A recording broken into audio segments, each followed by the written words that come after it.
பழைய சாதம் இருக்கா, அப்போ கண்டிப்பாக இந்த துவையலை செஞ்சு சாப்பிட்டு பாருங்க. நல்லா புளிப்பாக காரமாக சூப்பராகவே இருக்கும். வாங்க எப்படி செய்யுது அதை வீடியோக்குள்ளே போய் பார்க்கலாம். புளி பார்த்தீங்கன்னா நல்லா நெல்லிக்காய் அளவுக்கு எடுத்து ஊற வச்சுக்கலாம். அரைக்கும் போது ஈஸியாக இருக்கும், சாஃப்டாகிடும்.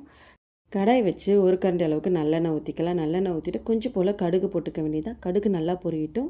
பூண்டு வந்து தோல் உரித்து சேர்த்துக்க வேண்டியதான். ஒரு முழு பூண்டு எடுத்துக்கோங்க, நல்லாவே இருக்கும்.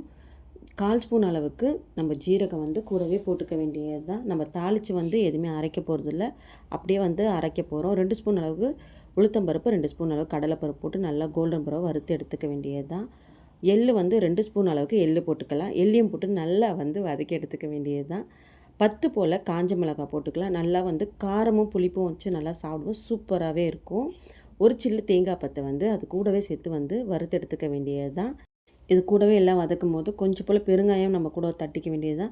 தட்டிட்டு அதை நல்லா வதக்கெடுத்து எடுத்துட வேண்டியது தான். ஜாரில் மாற்றிட்டு பிஞ்சு கத்திரிக்காய் தான் நான் எடுத்திருக்கேன். ஒரு நல்லா 5 போல் பிஞ்சு கத்திரிக்காய் எடுத்து ரொம்ப வந்து பெருசாக போடாமல் சின்ன சின்னதாக இந்த மாதிரி போட்டு எடுத்துக்கோங்க. சீக்கிரமாக வதங்கிடும், அதனால தான் நல்லெண்ணெய் ஊற்றி தான் இதுவுமே வதக்கணும். இப்போ நல்லா வந்து கலர் மாறிடுச்சு.